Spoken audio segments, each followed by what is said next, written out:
ഇനി യാതൊരുവിധ ബുദ്ധിമുട്ടുകളും ഉണ്ടാക്കാതിരിക്കുക.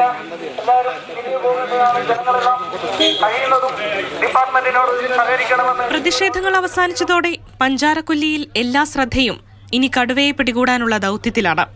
ഉച്ചകഴിഞ്ഞ് പഞ്ചാരക്കൊല്ലിയിലെത്തിയ chief forest veterinary surgeon doctor Arun Zachariah വൈകിട്ട് തന്നെ തെരച്ചിലിനിറങ്ങി.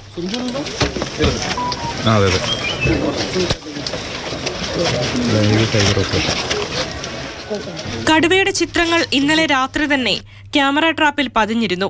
വയനാട്ടിലെ ഡാറ്റാബേസിലുള്ള കടുവയല്ല എന്നുള്ളതാണ് വനംവകുപ്പിൽ നിന്ന് ലഭിക്കുന്ന വിവരം. ഇതോടെ ചിത്രം കർണാടക വനംവകുപ്പിനും ദേശീയ കടുവ സംരക്ഷണ അതോറിറ്റിക്കും കൈമാറി. നാളെയോടെ കടുവയുടെ ID വ്യക്തമാകുമെന്നാണ് പ്രതീക്ഷ. കടുവയ്ക്ക് കെണിയൊരുക്കി 3 കൂടുകൾ സ്ഥാപിച്ചിട്ടുണ്ട്. 85 ജീവനക്കാരാണ് ദൗത്യസംഘത്തിലുള്ളത്. മയക്കുവെടിവെക്കാനും വേണ്ടിവന്നാൽ വെടിവെക്കാനാവശ്യമായ തോക്കുകളും സജ്ജമാണ്. സ്ഥലത്ത് 38 ക്യാമറ ട്രാപ്പുകളും ഒരു ലൈവ് ക്യാമറയും സ്ഥാപിച്ചിട്ടുണ്ട്. സുരക്ഷയ്ക്കും മറ്റാവശ്യങ്ങൾക്കും അത്യാവശ്യ ഘട്ടത്തിൽ ജനങ്ങൾക്ക് പോലീസിനെ ബന്ധപ്പെടാവുന്നതാണെന്ന് ജില്ലാ പോലീസ് മേധാവിയും അറിയിച്ചിട്ടുണ്ട്. മാതൃഭൂമി ന്യൂസ്, വയനാട്.